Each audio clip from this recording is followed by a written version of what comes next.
chapitre 8. Ésaïe, chapitre 8. Et si on apporte nos prières au Seigneur, on apporte aussi notre dîme et notre offrande. Amen. Parce que les deux vont ensemble. Amen. On donne ce qu'on peut. Je n'ai pas dit que... Non. Mais il ne faut pas faire que des prières. Faire que des prières. Il faut apporter l'offrande et la dîme à la maison du Seigneur. Amen. Parce que ça fait partie, comme si on apportait notre prière à Dieu aussi, en même temps. Parce que Dieu nous donne à manger et à boire tous les jours. Amen. Et Dieu nous donne du travail. Oui. Et en apportant à la maison du Sauveur, pas ma maison. Avec la dîme, je ne vais pas refaire le toit de ma maison là-haut. J'aurais pas assez de toute façon. À moins que Dieu multiplie les billets. Mais ça, je ne vous le dirai pas. Bien. Ésaïe. Non, je ne vous le dirai pas. Mais je ne l'ai pas dit. Je ne l'ai pas dit. Vous, l'apôtre Pierre, je ne vous ai pas donné la parole. Laissez parler l'apôtre Paul. Bon. Chapitre 8. Bon, réveillez un peu. C'est pour les vacances. Les petits bateaux, les petites vagues. De bien tout à l'heure, les vagues. D'accord.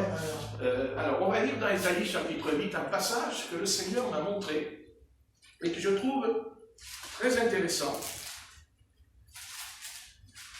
C'est dans Ésaïe, au chapitre 8. Et on va lire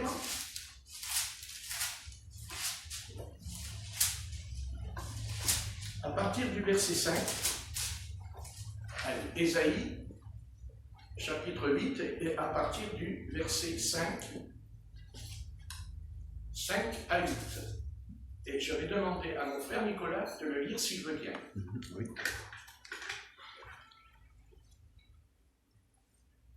L'Éternel m'a encore parlé, il a ajouté, puisque ce peuple a méprisé l'eau de Siloé qui coule doucement et a approuvé de la joie en pensant à Rétsin, au fils de Rémalia, le Seigneur va faire monter contre eux les puissantes et grandes eaux de l'Euphrate, à savoir le roi d'Assyrie et toute sa puissance.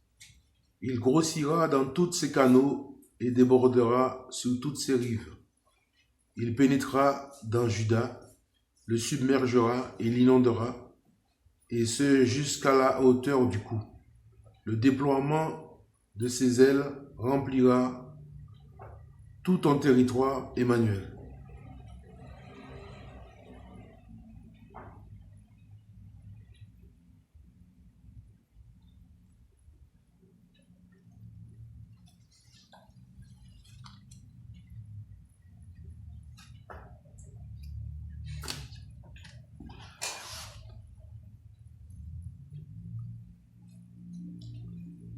Dieu Tout-Puissant, si j'ai oublié de demander de bénir mon compagnon de travail, Emmanuel, qui part dimanche prochain pour rejoindre sa famille à Toulouse.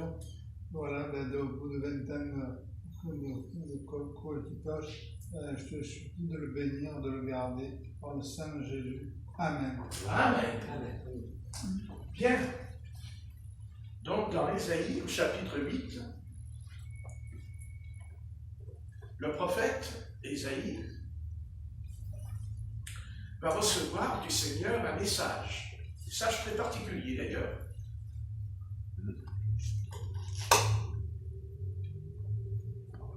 Au verset 5, il dit « L'Éternel me parla encore ». Je trouve que c'est intéressant de savoir que d'abord, le Seigneur ne lui a pas parlé qu'une fois, mais il lui a parlé souvent.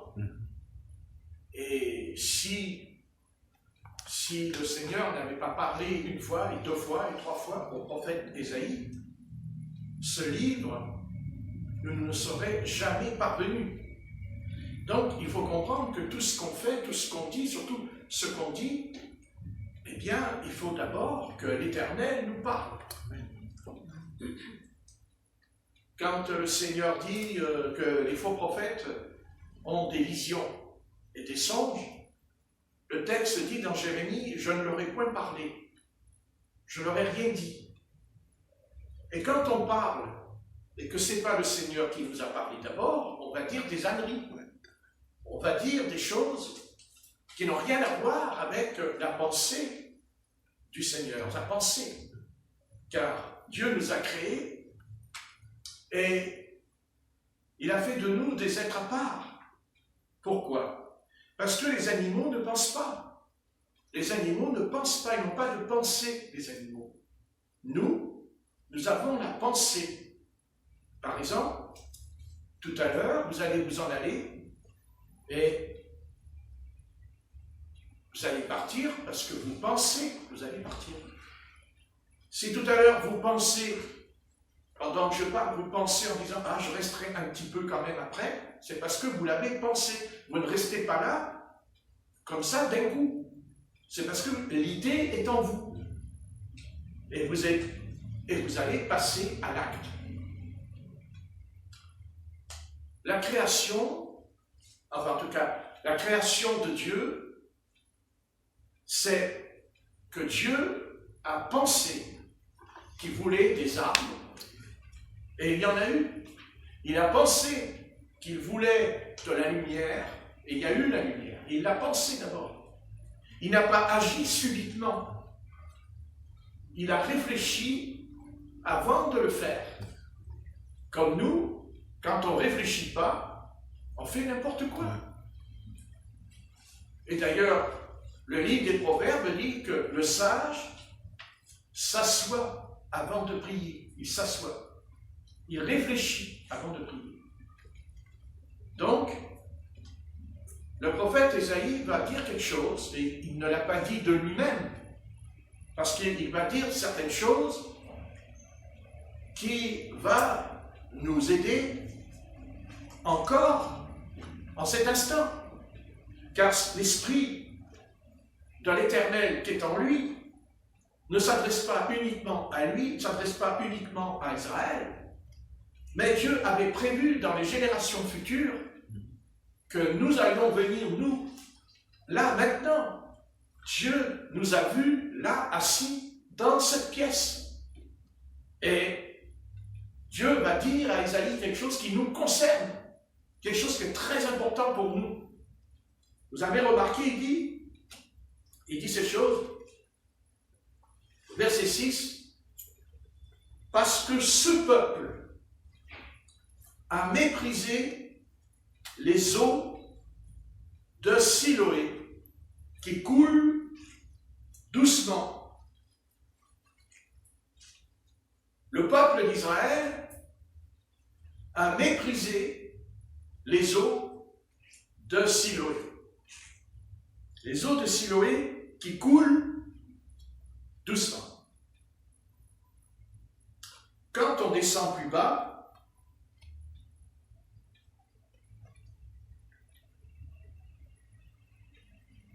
il dit, voici le Seigneur va faire monter contre eux les puissantes et grandes eaux du fleuve. Il dit pas, il parle plus ici des eaux de Siloé. Parce qu'on verra que les eaux du Siloé, c'est pas un fleuve. C'est pas un fleuve. C'est de l'eau qui provient d'un fleuve, mais qui ne jaillit pas. Les eaux de Siloé ne jaillissent pas. Le fleuve, il jaillit. Mais pas les eaux. Pas les eaux qui sont calmes, qui ne bougent pas. Un peu, on pourrait dire comme un lac. Un lac, c'est de l'eau, mais ce n'est pas de l'eau qui jaillit. Stagnant. Voilà, ce n'est pas de l'eau qui ne jaillit pas. Bien que Dieu n'est pas pour l'eau stagnante, il n'en veut pas. Parce qu'il n'y a pas la vie dans l'eau qui dort. Il n'y a pas de vie. La vie vient parce que le fleuve renouvelle cette eau par la force, par sa jaillit. Mais les eaux de Siloé ne jaillissent pas. Elles ne jaillissent pas. Mais cette eau a quelque chose de particulier. C'est une eau qui n'est pas comme les autres. D'abord, nous verrons, par exemple, nous pouvons prendre dans Jean, chapitre 9 et verset 7, dans Jean, pour mieux comprendre ce que c'est que les eaux de Siloé. On va mieux cerner cette affaire. Dans Jean, chapitre 9 et au verset 7,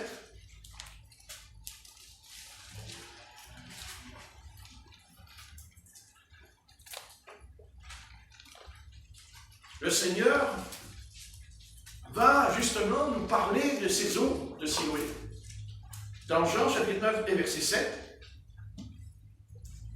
et je vais demander à Jean s'il veut bien le lire, s'il te plaît. Va et lave-toi au réservoir de Siloé, nom qui signifie envoyé. Il y alla, se lava et s'en retourna voyant clair. Amen. Donc, vous voyez que des centaines d'années plus tard, quand le Seigneur dit au peuple d'Israël, dans Ésaïe chapitre 8, verset 5, ils ont méprisé les eaux de Siloé. Ils ont rejeté les eaux de Siloé. Il dit à Israël. C'est comme si aujourd'hui on dirait quelqu'un qui est croyant, quelqu'un qui a connu le Seigneur, il rejette le Christ. Et quand on méprise et qu'on rejette la parole, on méprise les eaux de Siloé. Pourquoi? Mais parce que cette eau possède quelque chose, et cette chose, c'est le miracle. Car le Seigneur, on sait qu'il va lui mettre de la boue sur le visage, on n'a pas tout lu, mais si on lit, il a mis de la boue sur le visage, et il lui a dit, va te laver au réservoir de Siloé.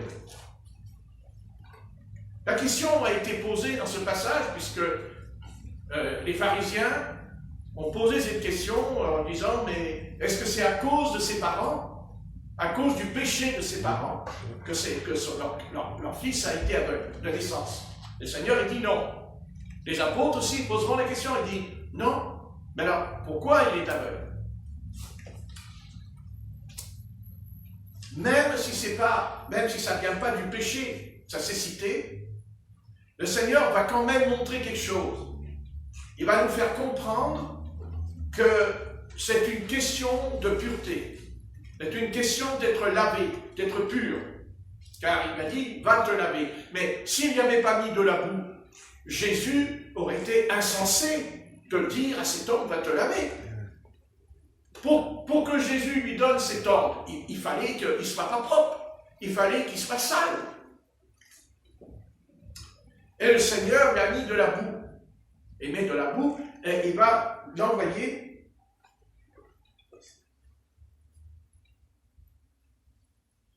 On va lire chapitre 9. Jésus vit en passant un homme aveugle de naissance. Ses disciples lui posèrent cette question. Vous voyez, c'est les disciples. Rabbi, qui a péché, cet homme ou ses parents, pour qu'il soit né aveugle? Jésus répondit, ce n'est pas que lui ou ses parents aient péché, mais c'est afin que les œuvres de Dieu soient manifestées en lui. Il faut que je fasse, tandis qu'il est jour, les œuvres de celui qui m'a envoyé. La nuit vient où personne ne peut travailler. Pendant que je suis dans le monde, je suis la lumière du monde.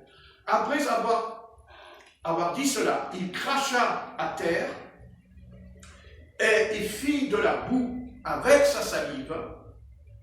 Puis il appliqua cette boue sur les yeux de l'aveugle et lui dit, va et lave-toi au réservoir de Siloé, nom qui signifie envoyé.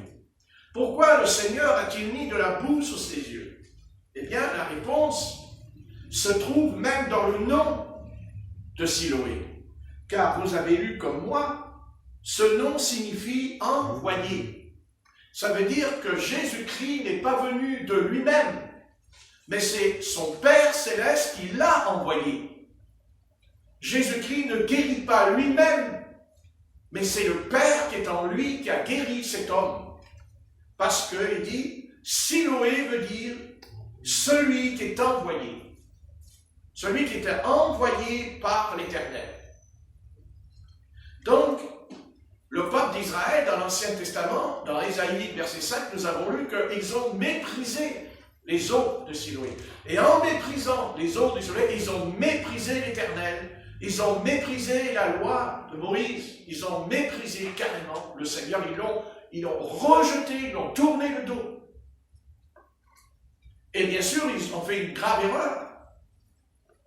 Non seulement ils vont rejeter l'Éternel, mais ils vont rejeter le moyen de les guérir, le moyen d'être guéris. Ils ont rejeté le médicament qui pouvait les guérir. Mais de quoi? Mais justement, du péché qui était en eux. Le péché qui était en eux. Et le Seigneur voulait nettoyer leur âme dans l'Ancien Testament. Il voulait les laver, non pas par un fleuve, parce que quand il est parlé dans Ésaïe au chapitre 8, et verset 5, il dit, verset 6, pardon, parce que ce peuple a méprisé les eaux de Siloé. Vous avez remarqué que cet homme qui était aveugle de naissance, il n'a pas méprisé les eaux de Siloé, parce qu'il a obéi au Seigneur, il a été se laver dans l'eau de Siloé. Amen. Le Seigneur ne l'a pas envoyé vers un fleuve, il l'a envoyé vers une eau calme, une eau paisible, mais pas vers un fleuve. Pourquoi? Parce que, comme je vous l'ai dit, un fleuve, il jaillit dans les montagnes, il descend, il jaillit. Hein, c'est comme une source, elle jaillit, on dit une source a jailli. Mais là, ce n'est pas une source. Ça n'a rien à voir avec une source dans le texte. Et on verra plus loin, d'ailleurs, il dit, voici le Seigneur va faire monter contre eux les puissantes et grandes eaux du fleuve. Et qui c'est ce fleuve? C'est l'Euphrate. C'est l'Euphrate. Il parle ici de ce fleuve qui est l'Euphrate, qui traverse, qui d'ailleurs se retrouve dans la Genèse, au sujet des 4 fleuves que le Seigneur, a fait dans le Jardin d'Éden. L'Euphrate. Donc, quand il parle de fleuve, il dit les puissantes et grandes eaux du fleuve, le roi d'Assyrie et toute sa gloire, il s'élèvera partout au-dessus de son lit et il se répandra sur toutes les rives. Les eaux de Siloé ne se répandent pas sur les rives. Les eaux de Siloé ne se répandent pas. Mais le fleuve, pourquoi? Parce que c'est le jugement de Dieu qui va venir sur le peuple assyrien. Et l'eau de Siloé, ce petit lac tranquille n'aurait pas pu détruire le peuple assyrien, n'aurait pas pu anéantir l'ennemi d'Israël. C'est un fleuve qui va anéantir le peuple d'Israël. Mais plus tard, ce fleuve va se retourner aussi contre Israël, puisqu'Israël sera détruit, déporté à Babylone pendant 70 ans. C'est ce fleuve. Alors qu'on verra que, en fait, c'est le contraire qui devrait se produire. Nous verrons ça tout à l'heure. Mais pour l'instant, je veux insister, il ne faut pas mépriser les autres, c'est-à-dire il ne faut pas mépriser l'enseignement de Jésus-Christ. Hein? Puisqu'il est dit, on l'a lu dans Jean tout à l'heure, il dit « Je suis la lumière du monde. » Si je rejette la lumière, je rejette l'enseignement du Seigneur. Puisque dans Matthieu 28, verset 19, il dit à ses apôtres, « Enseignez-leur tout ce que je vous ai prescrit. » Et c'est pour ça que le Seigneur a établi dans l'Église 5 ministères. Et chaque ministère a son rôle, a sa place dans le corps de Christ pour édifier le corps de Christ.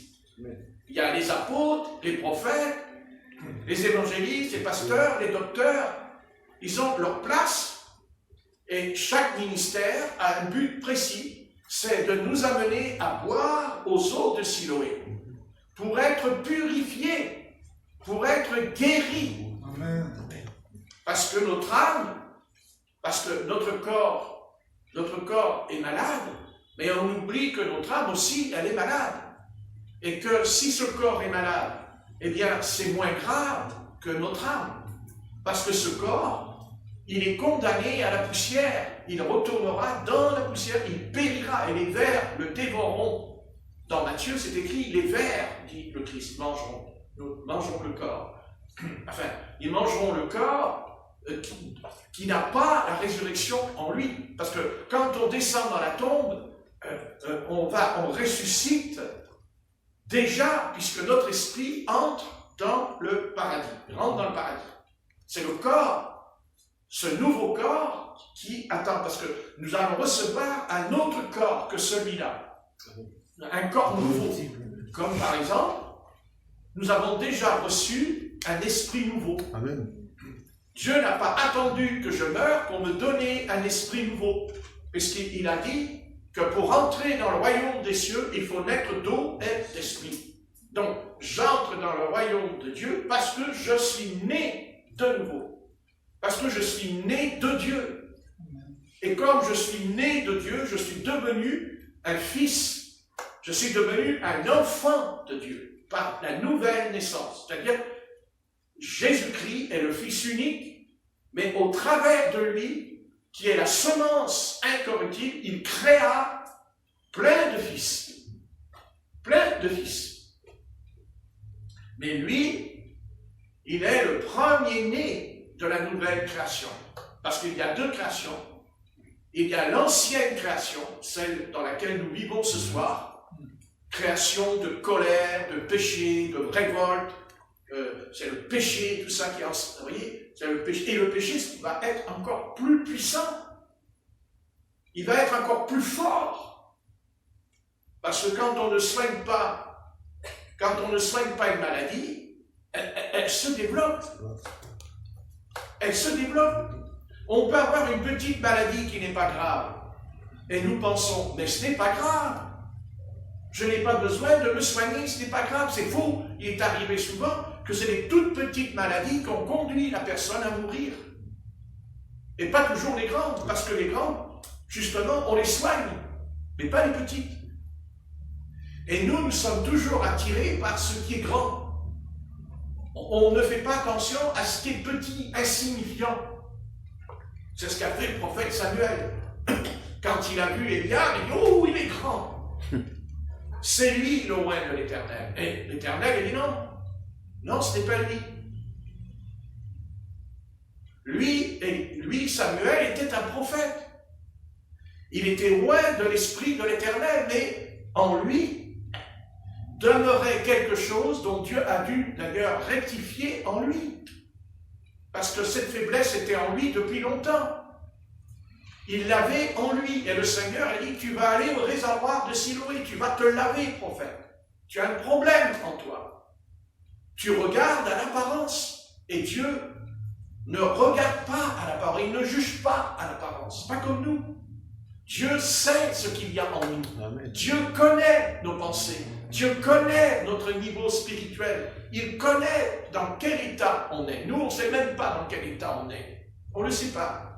On s'en aperçoit des fois 10 ans plus tard. Et on dit, ah, bah, j'étais dans cet état-là. On va dire des mots qu'on ne dira plus. Tout à l'heure, j'ai eu une conversation avec quelqu'un, et à un moment donné, qu'est-ce que j'ai fait? Je suis parti. Mais avant, je ne suis pas parti. Il y a 8 jours en arrière. Donc j'ai changé en 8 jours. C'est bien, Patrick. C'est dans bonne voie.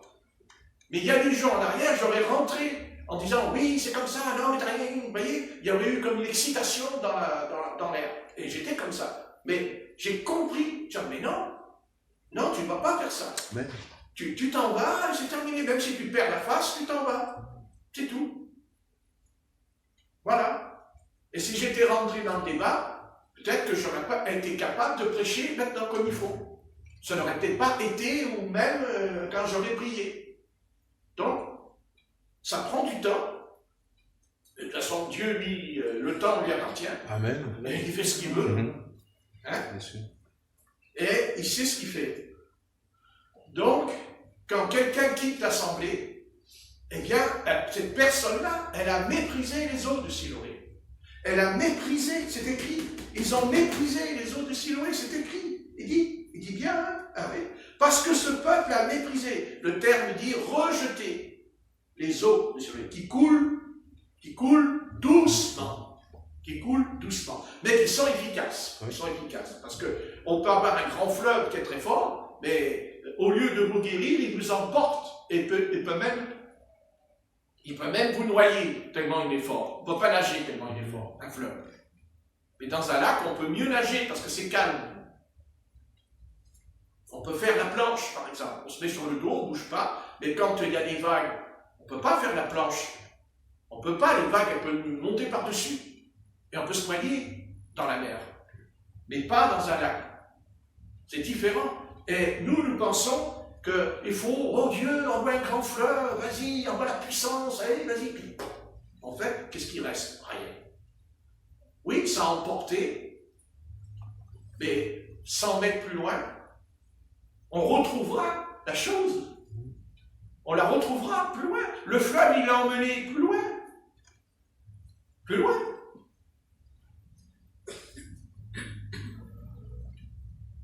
Quand j'étais dans ma voiture avec le pasteur Lucien Lillier, c'est le grand pasteur de l'église derrière nous, et il m'a dit, ah, ce qu'il faudrait, c'est un grand réveil, il faudrait comme le Mistral, que ça souffle. Alors je lui ai dit, mais non, pasteur, ça ne servira à rien tout ça, parce que le Mistral, il balaye, mais il nettoie pas la ville. Plus il y a du Mistral, et plus il y a des papiers partout dans la cité de Marseille. Vous n'avez pas remarqué? Voilà. Et le papier, peut-être qu'il sera dans cet endroit, mais vous allez aller dans un autre quartier, ben, il y a le papier. Il peut même aller jusqu'à Aix, le papier. Vous voyez? C'est intéressant, ça. Hein? Les Aixois, ils ne sont pas contents des Marseillais. Ils disent, oh, mais qu'est-ce que c'est? Ils ont amené les papiers de Marseille dans notre rue. Ben, c'est le Mistral qui les a amenés. Et pourtant, on va dire, ah, le Mistral, c'est puissant, c'est fort, le Mistral. Oui, mais maintenant, une eau calme,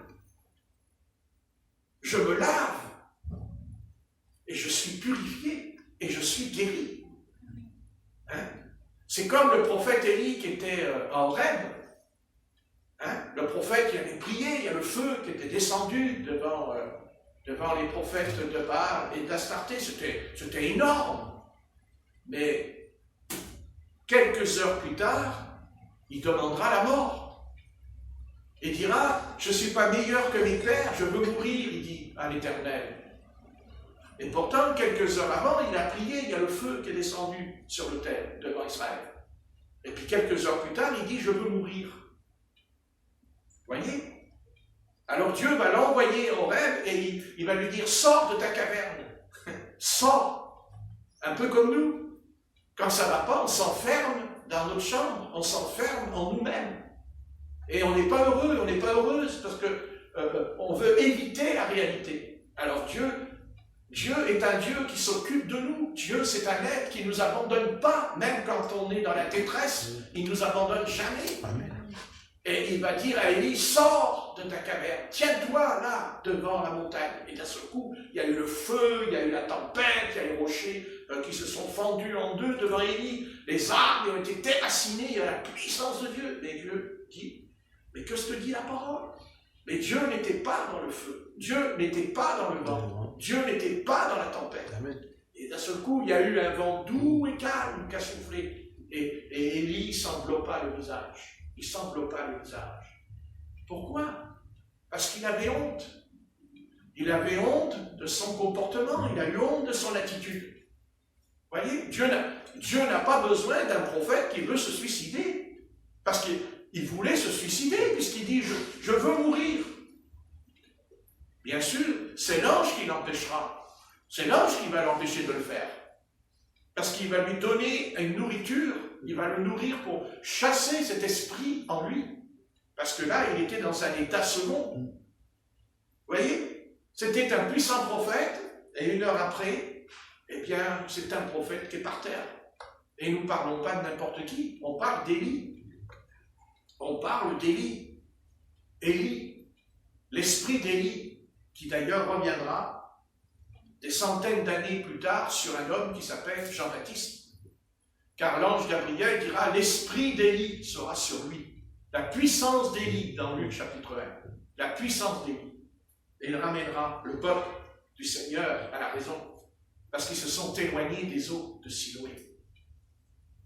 Donc, quand on lit, il dit, le roi, verset 7 de Ésaïe chapitre 8, verset 7, le roi d'Assyrie et toute sa gloire il s'élèvera partout au-dessus de son lit. Vous voyez, le fleuve va monter et il va envahir l'ennemi. Il va monter par-dessus. Voyez.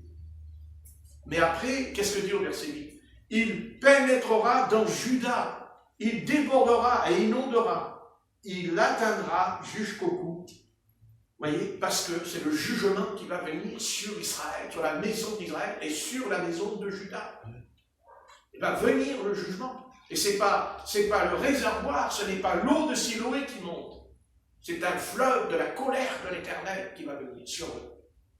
Et nous savons ce qui s'est passé, puisque nous avons l'histoire devant nous. Voyez?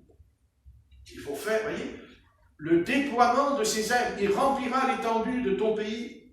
Ô Emmanuel! Ça veut dire Dieu est avec nous. Donc vous voyez que le mot Emmanuel, c'est le prophète Ésaïe qui l'a.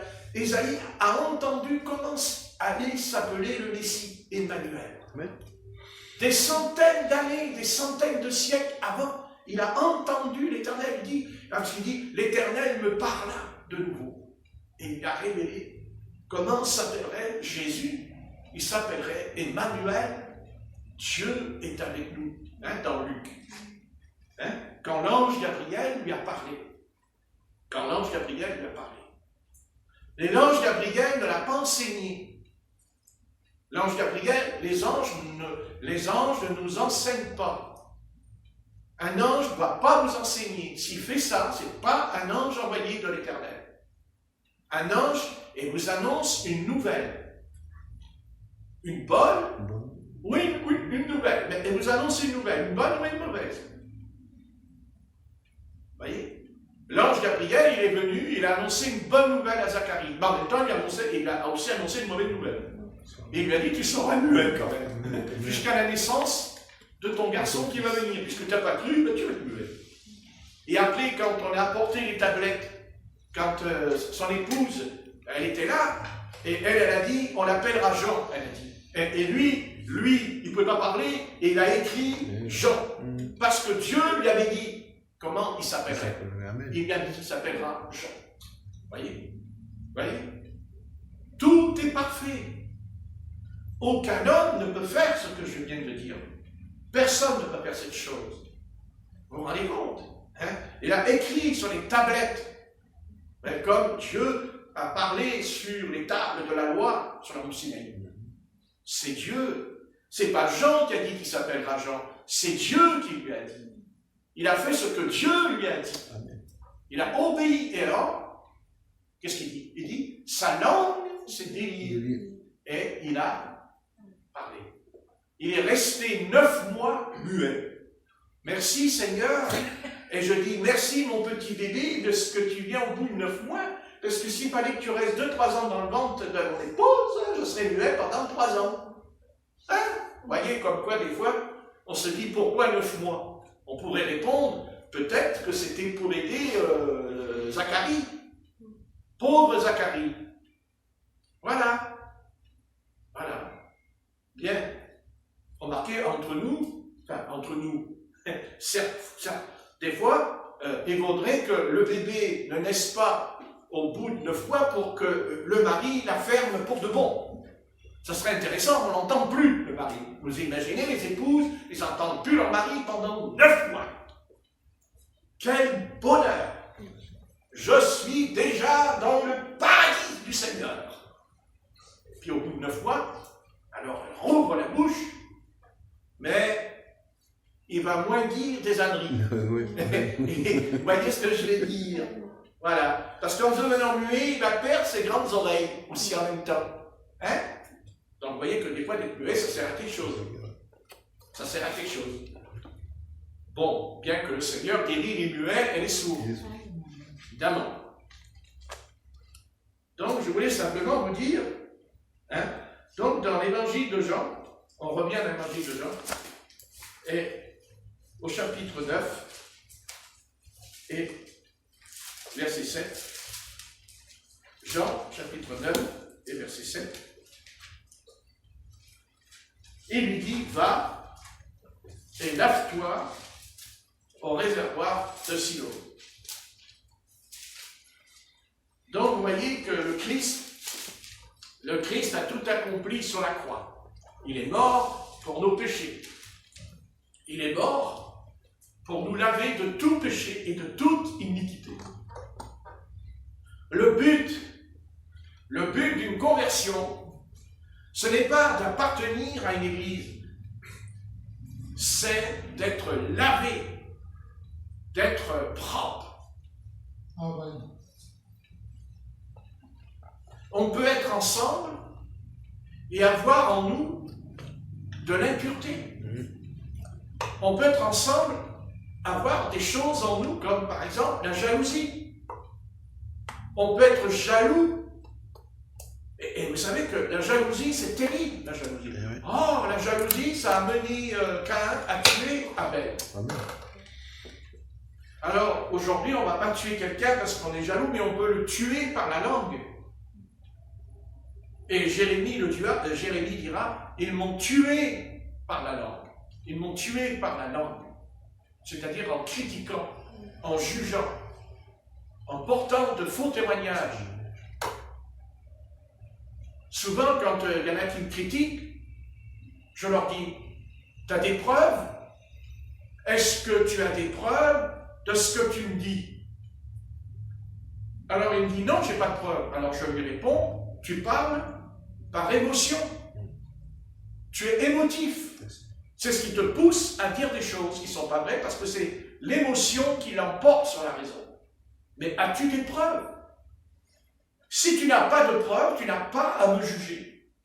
Tu n'as pas à me critiquer si tu n'apportes pas des preuves. Par contre, si on a des preuves, c'est différent. Parce que la preuve atteste que je ne mens pas, que je ne l'invente pas. Et même, il est dit, sur la déposition de 2 ou 3 témoins, la preuve. Ben, on peut pas juger, condamner une personne à aller en prison si on n'a pas de preuve. Ça me paraît tout à fait logique. Oui. Mais dans le domaine spirituel, est-ce que tu as des preuves de ce que tu dis? Quand j'ai eu le coup de fil avec notre sœur Stéphanie, elle m'a dit, c'est pas vrai, je n'ai pas dit ça. Je lui ai dit, attends, je veux bien croire que je ne suis pas parfait, mais quand on me dit quelque chose, je vais quand même le retenir. Mais à un moment donné, l'esprit m'a saisi et j'ai dit, oui, mais alors, Corinne t'a entendu. Elle t'a entendu. C'est pas que moi qui ai entendu. Ta cousine t'a entendu. Et elle s'est mise en colère. Et elle a raccroché les bouts. Elle n'était pas contente parce qu'elle était dévoilée. On ne peut pas, attendez, il n'y a pas un témoin, il y a 2 témoins maintenant.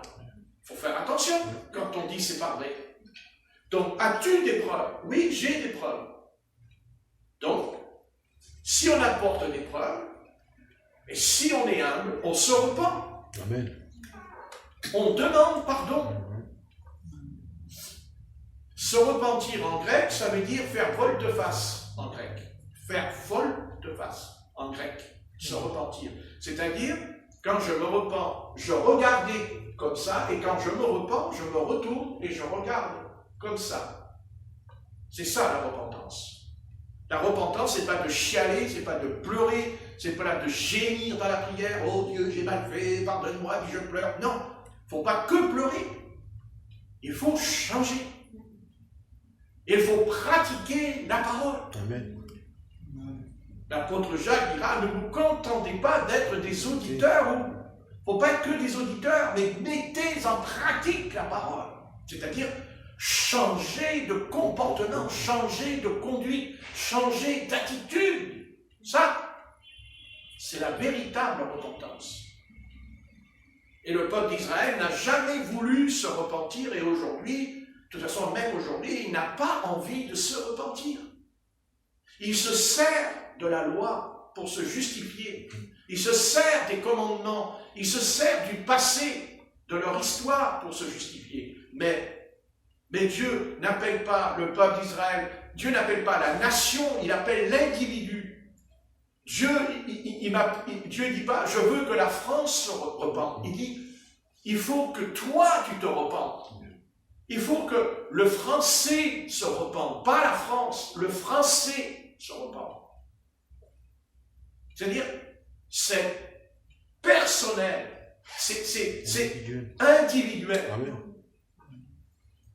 Moi, je peux me repentir d'un péché que toi, tu n'as pas. Tout le monde n'a pas le même péché. Tout le monde n'a pas les mêmes faiblesses. On est différents. Et moi, j'ai un péché que tu n'as pas. Donc, tu n'as pas demandé pardon au Seigneur si tu n'as pas le péché que j'ai. Mais moi non plus, je n'ai pas demandé pardon si toi, tu as un péché que moi, je ne fais pas. Donc, Dieu s'adresse à chacun de nous personnellement. Dieu nous appelle à nous examiner. Il faut s'examiner. Et dire, bon, ben, effectivement, là, j'ai menti. Ou j'ai pas menti, mais j'ai dit la moitié de la vérité, parce que le mensonge, c'est quoi finalement? On dit la vérité, mais à moitié. C'est ça, le mensonge. Le serpent dans le jardin d'Éden, il n'a pas menti à 100%, il a menti à 50%. Parce qu'il a dit la vérité, mais après, il a perverti la vérité. À son avantage, bien sûr, son avantage. Satan fait toujours des choses qui lui rapportent quelque chose. Il ne fait jamais rien gratuitement. Tout est payant avec lui. Donnant, donnant. Tu veux de l'argent? Tu m'adores. Tu m'adores pas? T'auras rien. Donnant, donnant. Il a dit au Christ, adore-moi. Et tous les royaumes, ils m'ont été donnés, ils m'appartiennent. Et je ne vais pas te les donner. Parce que Satan, il n'allait pas donner tous les royaumes à Jésus. Non. Non, il voulait le partager avec lui. Il voulait partager avec lui. Je ne vois pas Satan qui dit au Seigneur, regarde tout, je te donne tout d'un coup. Satan, il ne peut pas faire ça. D'abord, s'il le fait, son royaume se détruit, son royaume ne peut plus exister s'il donne tout à Jésus-Christ. Donc, de toute façon, Jésus-Christ va lui prendre un jour. Hein, un jour, Jésus-Christ reviendra et dit que c'est fini, maintenant c'est terminé, c'est moi qui règne. Hein.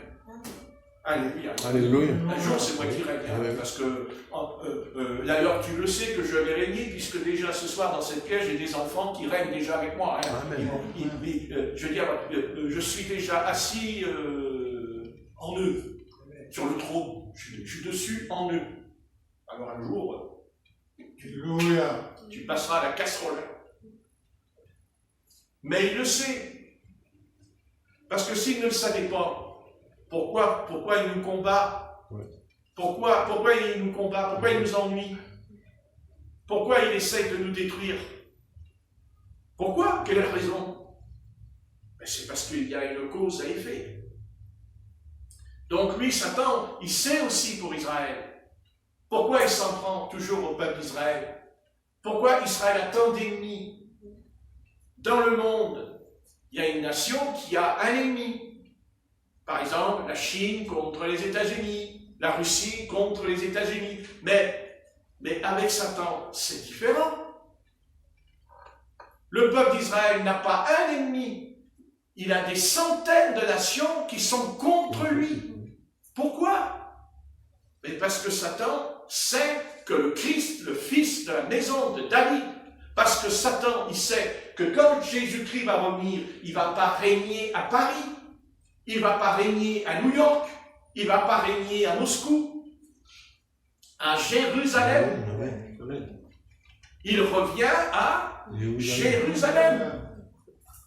Et c'est pour ça qu'il s'en prend à Israël, parce qu'il y a la capitale, la fille de Sion. Il en veut à Jérusalem, parce qu'il sait que le Christ va monter sur le trône de David et que lui, il va dégager la piste. Et il va dégager, croyez-moi, de la circulation de celui-là. Mais Dieu soit béni, Dieu nous en a déjà dégagé en nous, parce que nous sommes des êtres où nous avons été dégagés des ténèbres. Les ténèbres ont été dégagées, mais des fois elles reviennent comme tout à l'heure. Dans la prière, on sent tout à l'heure, ça n'est pas. Mais donné, le Saint-Esprit qui est en nous, il dit « Sors, dégage !» Et il obéit sous condition. Si je marche dans la sainteté. Mais si je ne marche pas dans la piété, si je ne pratique pas la piété, Satan, il rit, il se moque. Comme dans l'assemblée, quand il y avait le pasteur, il disait « Démon, sors de cette femme !» Et le démon qui était en elle, il a dit, alors lui, il disait « Le sang de Jésus-Christ faisait, le sang de Jésus-Christ il faisait. » J'ai dit donc, le démon, il n'a pas l'air de s'en aller, le sang de Jésus-Christ, le démon, il s'en va pas. Bien, ben là, le démon, il a dit, le sang de Jésus, pour toi, c'est de la flotte. C'est de la flotte. C'est de l'eau. Attention. On ne se sert pas du sang de Jésus comme ça. Le sang de Jésus-Christ, ce n'est pas une formule. Le sang de Jésus-Christ, c'est une personne.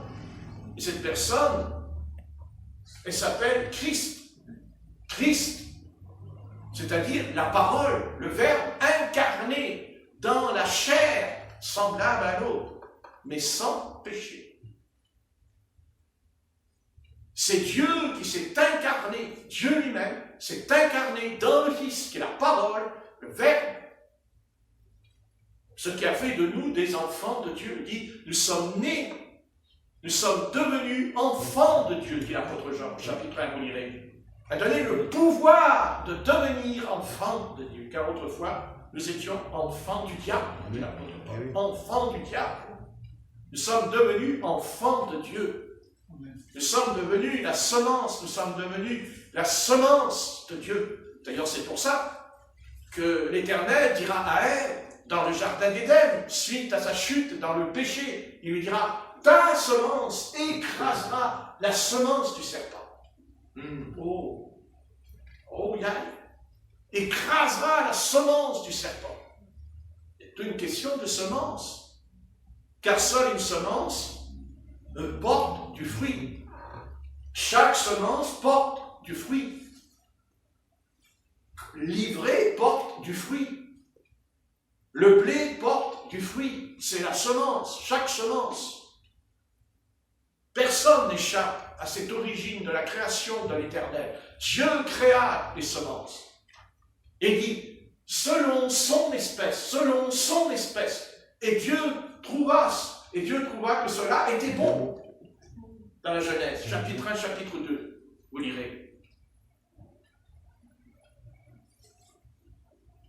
La parole, c'est la semence de Dieu. Et Satan est venu sur la terre. Vous comprenez? Il est venu, il n'était pas encore Satan. Dieu l'a fait venir, il a fait venir dans le jardin d'Éden. C'est écrit dans Ézéchiel 28, verset 13 ou 12. Il dit, tu étais en Éden, le jardin de Dieu. C'est écrit, il n'a pas dit qu'il était dans le ciel. Ils disent, Satan il est tombé dans le ciel. Non, il est dit, tu étais le jardin de Dieu en Éden. Il était dans le jardin. Il était un chérubin dans le jardin. Je suis désolé, c'est pas moi, c'est la parole. Après, ils peuvent dire, moi je veux ce qui est écrit, je ne peux pas aller pour le contraire. Ça plaît ou ça ne plaît pas, ben tant pis. Moi, ils ont qu'à lire la Bible comme moi, je lis la Bible. Tu étais en Éden, le jardin de Dieu. Vous voulez qu'on le lise? C'est mieux de le lire avec ses yeux. Ça fait du bien à nos yeux. Puisque on va aller se laver au réservoir de Siloé qui est la parole maintenant. Hein? Voilà. Pas mal ça, tiens. C'est pas mal, tiens. J'ai pas fait exprès. Comme quoi le Seigneur me conduit quand même bien ce soir avec ça, cette histoire de Siloé. Dans Ézéchiel 28, s'il vous plaît, bien aimé. Ézéchiel 28.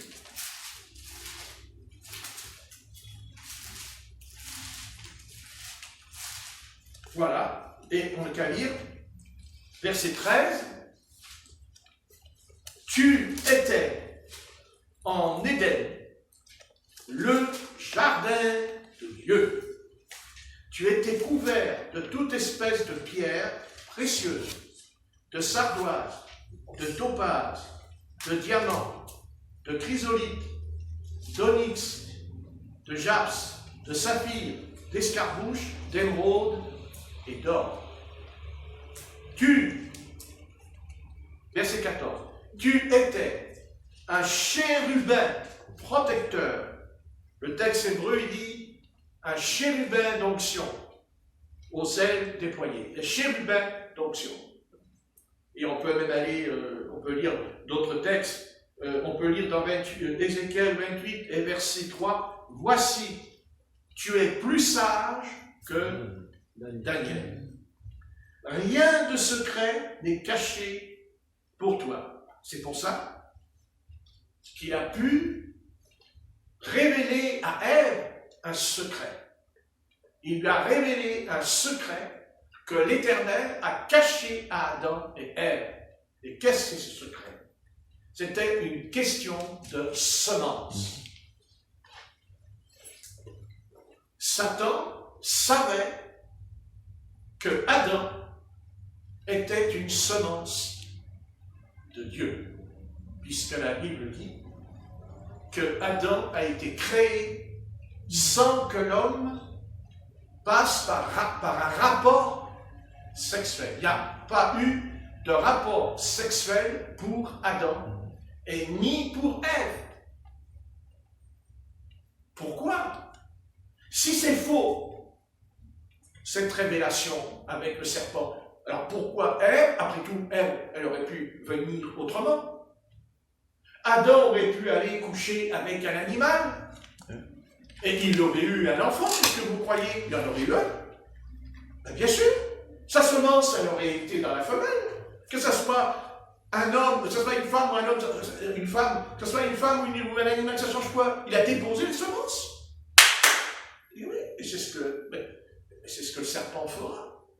Il déposera sa semence dans Ève. Oui. Vous dites, mais c'est énorme ce que tu dis, je ne veux pas entendre parler de ça, c'est horrible. Ah ouais, mais c'est horrible, la femme, oh la femme, elle est horrible. Mais non, pas du tout. Elle n'est pas horrible, la femme. Elle n'est pas plus mauvaise qu'Adam. Elle est simplement séduite par une révélation que l'Éternel ne voulait pas qu'Adam sache, puisqu'il dit rien de secret n'est caché pour toi. Et pourquoi Satan n'aurait pas su que Ève pouvait porter une semence? Je vous l'ai dit tout à l'heure, toutes est semence. Le premier arbre est une semence. Et tous les autres arbres qui vont venir, les animaux aussi dit, Dieu créa les animaux selon leur espèce. Vous lirez dans Genèse, chapitre 1 et chapitre 2, selon son espèce, c'est-à-dire selon sa semence, et la semence donna quoi? Donna une postérité. Donna une postérité. Et c'est ce que l'Éternel dira à Abraham. Il lui dira, ta postérité, ta semence régnera éternellement, il a dit à Abraham. Et cette semence, ce n'était pas Abraham, c'était Christ. C'est Christ la semence d'Abraham. Parce que Christ, vous comprenez? Parce que Abraham était dans les rêves de Christ. Parce que Élie était dans les rêves de Christ. Parce que Moïse, et toi aussi ce soir, tu étais dans les rêves de Christ. Tu ne sais pas, mais tu étais dans ses rêves. Et Satan le savait. Satan savait que Dieu, en créant Adam, il allait créer une semence de Dieu. Une semence, une postérité de Dieu qui débouche bien sûr sur un royaume. Parce que s'il y a semence, s'il y a postérité, il y a un royaume. Et c'est pour ça qu'il y a deux combats. Il y a le royaume de Satan et le royaume de Dieu qui se livrent à un combat. Parce qu'il y a deux semences. Il y a le blé et l'ivraie. Comme il y a eu Abel et Caïn. Comme il y a eu Jacob et Ésaü. Comme il y a eu Jésus et Judas. Toujours par deux. Comme Ésaü et Jacob. C'est la semence qui va déterminer qui je suis. Ésaü Ésaü n'est pas la semence, il n'est pas le fils de la promesse. Non. Et pourtant, c'est lui qui va naître le premier. Et c'est lui qui aura le droit d'aînesse entre ses mains. Mais il va le vendre. Et on va dire, comme les eaux de Siloé, il a méprisé le droit d'aînesse. Il l'a méprisé. D'ailleurs, il l'a regretté. C'est écrit dans l'Épître aux Hébreux. Il dit qu'il a pleuré et il a regretté ce qu'il a fait. Il ne s'est pas repenti. Il a regretté, mais il ne s'est pas repenti, dit l'Éternel dans le texte. Parce qu'on peut regretter, mais ne pas se repentir. C'est pas pareil. Et les âmes qui sont dans l'enfer, elles ne se repentent jamais. Mais par contre, elles vivent dans le regret éternel. Leur âme, elle dit, je regrette, je regrette. Elle crie cela dans cet endroit terrible, je regrette, je regrette.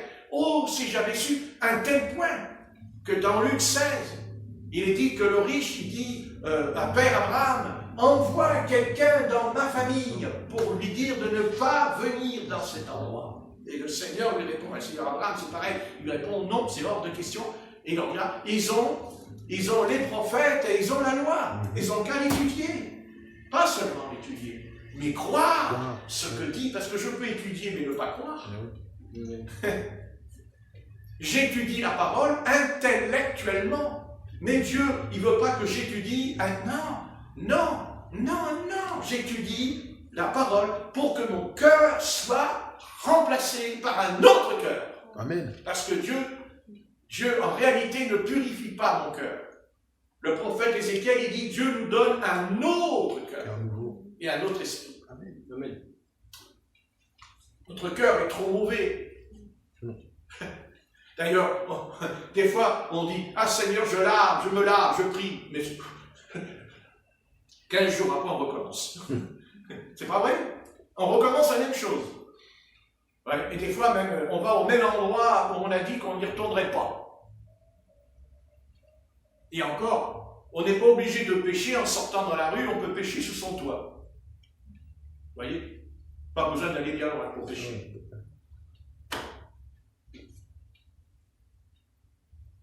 Satan savait ce qu'il faisait. Il savait. Parce que quand Satan est dans le jardin d'Éden, il n'était pas avec Adam. Adam n'était pas né encore. Adam n'était pas né. Adam n'existait pas. Non. Souvenez-vous que l'apôtre Pierre nous dira, un jour c'est 1000 ans et 1000 ans c'est un jour. Donc vous voyez, 1000 ans, 2000 ans, 3000 ans, 4000 ans. Et Adam a été créé le 6e jour. C'est-à-dire 6000 ans plus tard. Mais ce chérubin, il était dans le jardin. Il était là. Mais il n'était pas encore tombé. Il n'était pas tombé encore. C'est dans le jardin qu'il va tomber. Il tombe. Il tombe. Il tombe parce que Dieu lui dit, il s'est trouvé en toi de l'iniquité et de l'orgueil. Il s'est trouvé en toi de l'orgueil. Oui. Il ne se sentait plus parce qu'il avait des topazes, parce qu'il avait des diamants. Vous voyez, il ne se sentait plus. La Bible dit, tu étais beau. C'est écrit. Il dit qu'il était beau. C'est écrit. Tu es beau. D'ailleurs, Dieu le dit aussi au sujet de Jérusalem. Par ta beauté, tu t'es perverti. Dit le prophète Jérémie. Par ta beauté, tu t'es perverti. Par ta beauté. Il vaut mieux des fois être moins beau et moins belle. Oui. Vous voyez, être avec le Seigneur. Amen. Ouais. Parce que la beauté, c'est bien gentil, mais ça peut aussi vous envoyer en enfer, la beauté. Hein? Oui. Et envoyer aussi les autres qui vous suivent par ta beauté. D'ailleurs, le Christ, il est dit, il n'avait ni beauté, ni éclat pour attirer nos regards, dit le texte dans Isaïe 53. Ça vous va, ça? Pas mal, ça tient. Ça vous va bien, ça. Alors, si on n'est pas beau, c'est pas grave. Pas grave. Ce qui compte, c'est qu'on est beau à l'intérieur. On est beau dedans. Dieu considère la beauté intérieure, pas extérieure. L'extérieur ira dans la poussière. On va y aller tout ça. Oui. Quand vous balayez votre maison, là, vous avez vu que le balai, là, il y a la poussière. Regardez bien la poussière, parce qu'un jour, c'est là que vous allez aller. Hein, ça vous fera du bien, vous en balayant. Tiens, vous arrêtez 2 minutes, vous posez le balai, et puis vous regardez la poussière, vous dites, ah ben quand je pense que c'est là que je vais aller, dis donc. C'est encourageant comme message, hein. Super. Là, je m'en s'entend d'ici. Mais c'est la réalité. Et oui. Qu'est-ce qui ne va pas aujourd'hui dans le monde? Qu'est-ce qui ne va pas dans la société aujourd'hui? Qu'est-ce qui ne va pas aujourd'hui? C'est qu'on ne veut pas la réalité. On fuit la réalité. Amen. Tout ce qui est réalité, on le fuit. Le monde, il veut vivre dans l'imagination. C'est ça qui compte, l'imagination. D'où viennent les inventions? Parce qu'ils l'ont imaginé. Mais bien sûr. Le problème, c'est qu'ils ont imaginé aussi en fabriquant des armes nucléaires. Le monde repose et dit, non, on ne fera pas la guerre. Mais non, il n'y aura plus de guerre. Alors, pourquoi ils sont en train de perfectionner les sous-marins nucléaires? Pourquoi ils sont en train de perfectionner les avions, là? Encore hier, j'ai regardé, pour voir les Russes, les avions qu'ils ont construits, des espèces de bombardiers, c'est terrible. Ils ont montré les sous-marins nucléaires français. Il y a plus de sous-marins nucléaires dans la mer que de requins. Que vous voulez que je vous le dise? Les requins, ils doivent regarder, qu'est-ce que c'est que ce poisson qui est en train de passer là? Je ne connais pas ce poisson. D'où il vient ce poisson? Il ne peut même pas le manger, entre parenthèses, hein. Il ne peut pas le manger. Mais c'est quand même un poisson. C'est des nouveaux poissons. Mais ces poissons-là, c'est pas Dieu qui les a créés. C'est l'homme. Parce que son cœur est mauvais. Pourquoi? Dieu a créé l'homme, il lui a dit, tu vivras au fond de la mer. Mais si Dieu nous avait appelés à vivre au fond de la mer, ben, Dieu il nous aurait donné des poumons comme les poissons. Et Dieu aurait dit aux poissons, si tu veux vivre sur la terre, je te donnerai des poissons, je te donnerai des poumons comme un homme. Mais si vous prenez un poisson et que vous l'enlevez de l'eau de la mer, quand vous le sortez, il meurt au bout de quelques minutes. Ben nous, si on va dans l'eau, qu'on reste au bout de 5 minutes, on meurt aussi. Mais le poisson, quand il rentre dans l'eau pendant des heures, il ne meurt pas. Mais toi, vas-y, tu vas voir, le poisson, il te regarde. Tu crois que tu m'embêtes, toi? Allez, bon, dans quelques minutes, t'es caps, là. Voilà l'homme. L'homme n'a pas, Dieu n'a pas créé l'homme pour qu'il fasse des sous-marins nucléaires. Que l'homme crée des navires pour se déplacer, pour aller dans une autre nation, pour habiter ou même pour évangéliser un pays, d'accord? Je dis gloire à Dieu. Et encore, Dieu n'en a pas besoin de leurs bateaux. Dieu, il n'a pas besoin de leurs avions. Quand un avion, il vole, ça fait du bruit. Mais un oiseau, quand il passe là devant vous, vous l'entendez, vous, l'oiseau? Vous ne l'entendez pas. Ça, c'est Dieu. Amen. Amen. Ça, c'est Dieu. Ça rejoint ce que j'ai dit tout à l'heure avec Élie. Hein? Le silence. Les hommes, ils veulent faire du bruit. Et pourquoi ils font du bruit? Parce que c'est l'orgueil. L'autre, il dit, regarde, j'ai un sous-marin. L'autre, il dit, et regarde, moi, j'ai un autre sous-marin nucléaire. Il y a 10 ans en arrière, la Chine était incapable de construire un sous-marin nucléaire. Maintenant, la Chine, elle a construit le plus grand sous-marin, le plus puissant sous-marin nucléaire au monde. C'est la Chine qui le possède. Ce n'est pas les États-Unis, c'est la Chine. Même les Russes, ils ne l'ont pas. En 10 ans, en 11 ans, ils ont fait ça. Mais qui leur a donné de faire ça? Qui? Satan. Satan. Bien sûr. Satan l'a dit, oh, je fais un bal. C'est le bal. Mais tout le monde, il va venir dans le bal. Et il y a 10 ans en arrière, la Chine, elle n'était pas dans le bal. Ils étaient en retard. Les États-Unis, il leur a fallu 60, 70 ans pour atteindre le but. Mais la Chine, elle l'a atteint en 10 ans. Parce que Satan est entré là-dedans. Il est entré, comme il est entré dans Judas, comme il est entré dans le serpent. Et comme il va rentrer bientôt dans l'homme du péché, la bête. Il rentre. L'homme, le fils de la perdition, il rentre dedans. Voilà, je vais m'arrêter, il est 5h20, j'ai dépassé la 12. Là, qu'est-ce que vous voulez? On vaccine, alors maintenant je vaccine. J'ai le droit de vacciner encore plus que je. C'est comique ce que je dis, mais c'est pas faux. Mais c'est un bon vaccin. Amen. C'est un bon vaccin. C'est un vaccin, ça fait du bien. Alléluia. Voilà, bon, il est un peu long, votre frère Patrick, mais bon, après tout, quand on regarde la télé, est-ce que c'est plus long que Patrick ou moins long que chez Patrick? Entre nous. Quand on regarde la télévision, on regarde sa montre, on dit, ah, Patrick, il fait une réunion en 1 heure. Et encore, il est long, le gars. Mais quand on regarde la télé, et même si on ne la regarde pas, elle est allumée dans la salle à manger, elle reste allumée, on ne sait pas pourquoi elle est allumée, cette télé. Et pourtant, ça coûte cher à la fin du mois, l'électricité. Alors, et si on l'éteignait, peut-être qu'on aurait moins à payer. Il faudrait dire à ma mère ça. Là, je dis que son fils lui dise. Je le dis tout le temps, je reviens. Tu dis rien, tu l'éteins, ça. Ouais, ben, je le fais. Elle parle me dire pourquoi tu éteins. Parce que ça coûte cher. Et voilà. Tu lui dis ça coûte cher. Ah oui. Voilà. Mais comme quoi, une parole, vous voyez, ça délie, hein, c'est rapide, le pasteur. Voilà, c'est comme ça, c'est faire attention à ce qu'on dit. Ça délie rapidement. Bon, je vais m'arrêter parce que c'est dommage, j'ai beaucoup de choses à vous dire. Par contre, on pourrait terminer, si vous m'accordez la grâce que c'est bientôt quoi, c'est les vacances. Donc, Jean chapitre 9, et on va lire au verset 15. Jean chapitre 9, verset 15, bien aimé, et après, écoutez, on rentre chez nous, et puis on va aller voir nos eaux de Siloé à la maison. Hein. Voilà. Vous pouvez voir un petit verre d'eau Siloé chez vous. Hein. Voilà. Hein. Pas un quart de vin. Hein. Pas un quart de vin, je n'ai pas dit du vin. Le vin, c'est à Sainte-Seine qu'on le prend. Hein. Voilà. Puis on risque rien parce qu'il n'y en a pas beaucoup dedans. Hein. Il n'y en a pas beaucoup. Hein. Voilà. Si jamais vous prenez la Sainte-Seine et que vous avez bu un peu de vin, la police vous arrête là, quand vous êtes en voiture, vous verrez, vous ne serez pas positif. Hein. Non. Pas positif. Hein. Pas positif.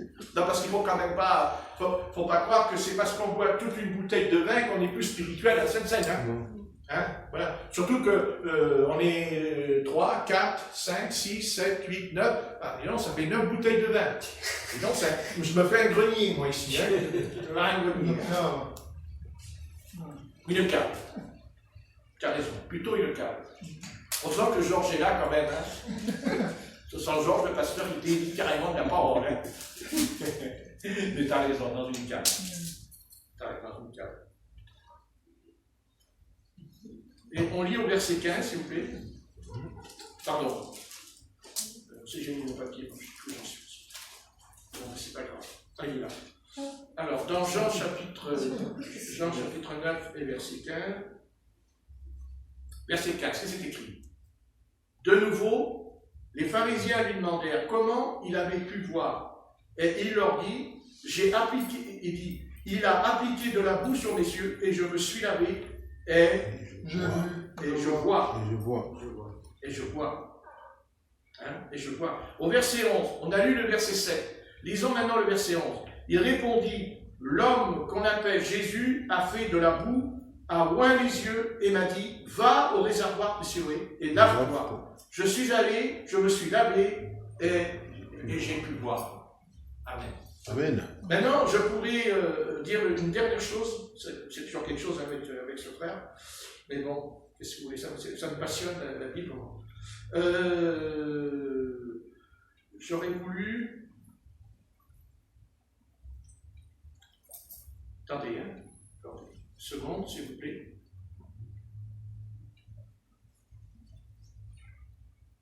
Attendez.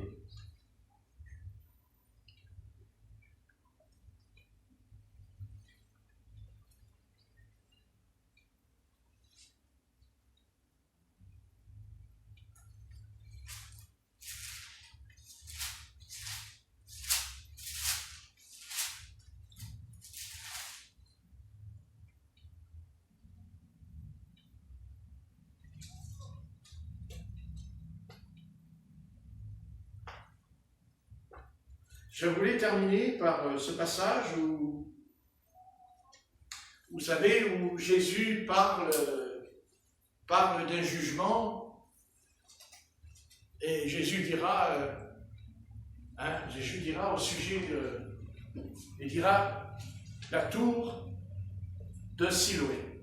Vous connaissez la tour de Siloé, où il y a eu la punition, où le Christ dira, croyez-vous qu'ils étaient plus pécheurs que vous? Amen. Alors j'avais le passage, mais j'ai perdu mes feuilles tout à l'heure. Je ne sais pas comment j'ai fabriqué. J'aimerais bien retrouver ce passage où Jésus parle de la tour de Siloé.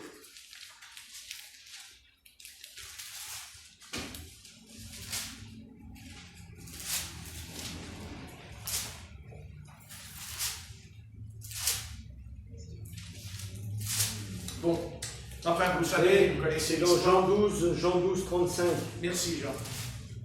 Jean 12, verset 35. D'accord. Ah bon? Ah non, attends. Non. Ah, ça. C'est Jean. Non. Non.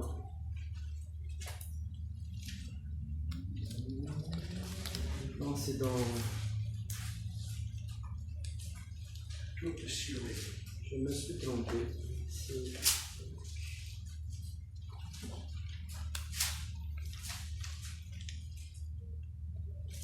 C'est dans Luc. Oui, Luc 13. ouais, c'est ça. Luc 13. Ouais, je pense que c'était dans Luc. D'après moi, c'était dans Luc. Ouais. Luc 13 et verset.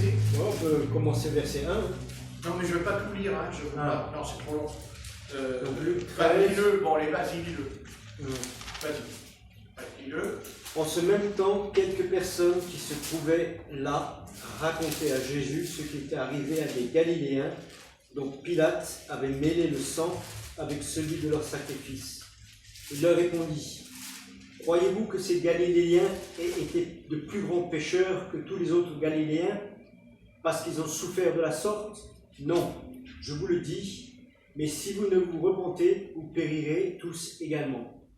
Ou bien ces 18 personnes, c'est là, ou bien ces 18 personnes sur qui est tombée la tour de Siloé et qu'elle a tué, croyez-vous qu'elles aient été plus coupables que tous les autres habitants de Jérusalem? Non, je vous le dis, mais si vous ne vous repentez, vous périrez tous également. Amen. Amen. Vous voyez? Là, bien sûr, il ne dit pas l'eau. Il dit la tour. La tour. Mais la tour de quoi? Comment elle s'appelle? Siloé. Elle s'appelle Siloé. Siloé, ouais. Et là, cette tour, ou peut-être il est possible qu'elle ait été construite à côté de la source de Siloé. C'est possible, on ne sait pas, mais c'est possible. Vu l'explication du passage, il y a quelque chose là par rapport à la tour et aussi aux eaux de Siloé. Ouais. Mais là, vous voyez, ce qu'il faut arriver à comprendre, c'est que Siloé là devient une punition au lieu d'un miracle. Elle devient un jugement. Parce que ils ont rejeté. Vous voyez? D'ailleurs, ils ont rejeté. Puisque le Seigneur le dit quand même. Il dit, croyez-vous qu'ils sont plus pécheurs que vous? Il n'a pas dit qu'ils n'étaient pas pécheurs. Plus pécheurs. Voilà. Vous voyez? C'est cette tour de Siloé. C'est Siloé. Vous voyez? C'est un mot comme ça qui n'a pas l'air. Mais c'est important. C'est quoi Siloé? Mais c'est le nom d'une source. Ouais. Tu n'as pas entendu? Écoutez. Siloé. Je l'ai dit, c'est le nom d'une source. C'est le nom, on va dire, c'était pas une source, c'était surtout un lac. Ça devait être un petit lac dont le Seigneur enverra donc cet homme aveugle se laver dans cette eau. Alors, ce soir, pour terminer, cette eau de Siloé, c'est quoi? C'est qui? C'est la parole. C'est quand vous lisez la Bible, vous êtes en train de vous baigner dans l'eau de Siloé. Vous vous lavez. Mais si vous méprisez cette eau, si vous rejetez cette eau, c'est-à-dire l'enseignement de la parole, l'enseignement apostolique, car attention, il ne faut jamais oublier quelque chose. Écoutez bien attentivement, c'est très important. Là, c'est très important. L'enseignement dans la Bible est basé sur les 12 apôtres. D'ailleurs, c'est écrit dans l'Apocalypse. Il est parlé des 12 étoiles, 12, oui, tout à fait. qui sont les 12 apôtres, reposent le fondement de la lumière. La lumière a jailli. Bien sûr, la lumière, ce n'est pas les 12 apôtres, c'est Jésus-Christ. Mais Jésus-Christ a choisi 12 apôtres, à part Judas Iscariote qui a été éliminé et qui a été remplacé par Matthias, mais ce n'était pas Matthias. C'était l'apôtre Paul, le 12e. C'était Paul, en réalité. Parce que l'autre, il a été choisi par un vote. L'apôtre Paul, lui, non. C'est le Saint-Esprit qui l'a choisi. C'est écrit dans Acte 13. mettez-moi à part Paul. Le Saint-Esprit dit, j'ai choisi l'apôtre Paul. Il n'était pas apôtre encore. Non, non, non. Dans Acte 13, l'apôtre Paul n'est pas encore un apôtre. Pas du tout. Il n'est pas apôtre, il est évangéliste, puisqu'il part évangéliser, il part en mission. Voilà. C'est au moins, on va dire, il a été un apôtre 14 ans plus tard, puisque déjà il a vécu 3 ans et demi dans le désert de l'Arabie, où le Seigneur va le former et l'enseigner au pied de la montagne du Sinaï, comme Moïse d'ailleurs. Et plus tard, il rencontrera les anciens. Il a dit 14 ans plus tard, il rencontrera les frères, et dont il dit qu'il a rencontré Simon-Pierre à Jérusalem. Et il a parlé avec eux. Il a parlé avec eux. Donc vous voyez que l'apôtre Paul, il n'a pas été apôtre comme ça, hop. Il y a eu 15 années de formation, de préparation. J'ai dit, non pas qu'il ne prêchait pas, mais je parle un apôtre. Parce qu'un apôtre, c'est celui qui a tous les ministères. L'apôtre, il est évangéliste, pasteur, docteur, prophète, il a tous les ministères. Il a tous les dons. Il peut même donner les dons, l'apôtre. C'est écrit dans Romains. Vous avez déjà vu dans Romains chapitre 11? Regardez. Dans Romains. Non, pas 11. Non, Romains chapitre 1. Chapitre Romains chapitre 1.